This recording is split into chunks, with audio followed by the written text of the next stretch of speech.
চুষি, এটাকে বলে চুষি পিঠে।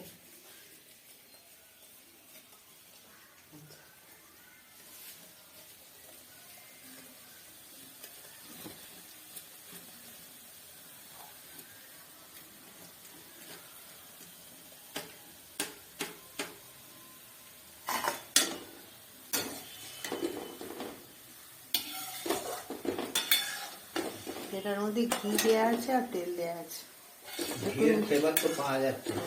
দুটো মিশিয়ে করছি।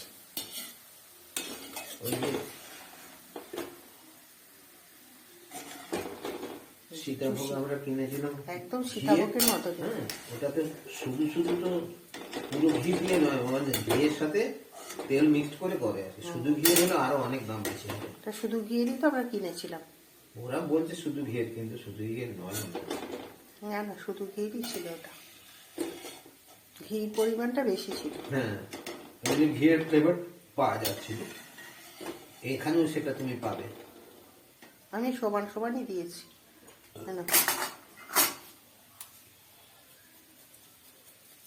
এবার এটা পুরোটা দিয়ে দাও।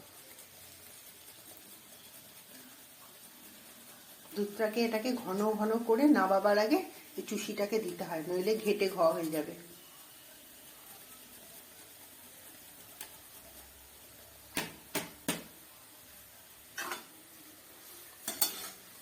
এটা হচ্ছে ওপার বাংলার রান্না। ওপার বাংলায় যে চুষি ওরা তো হাতে করে করতো না?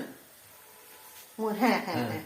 তো এখন তো এইভাবেই করবে লোকে। এখন তো লোকে আরো বেশি জেনে গেছে, বুঝে গেছে, এই জন্য।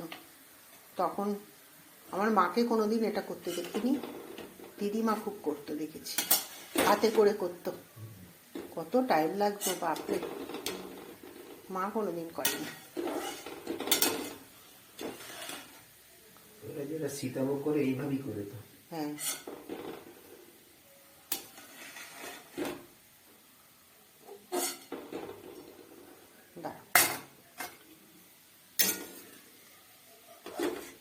খুব ছোট ছোট তো, সব একসাথে তোলা যাচ্ছে না।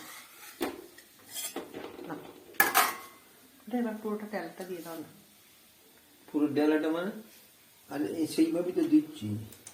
ঠিক এইখানে, ওখানে হবে না, এইখানে দেখি না, ওটা আলু কাটার জায়গা।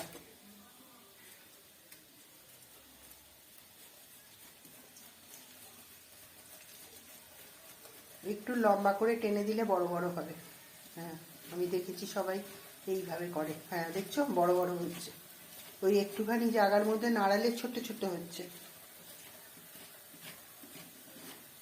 এটা নরম হয়ে গেছে, তাহলে একটু টাইট করে মাখো।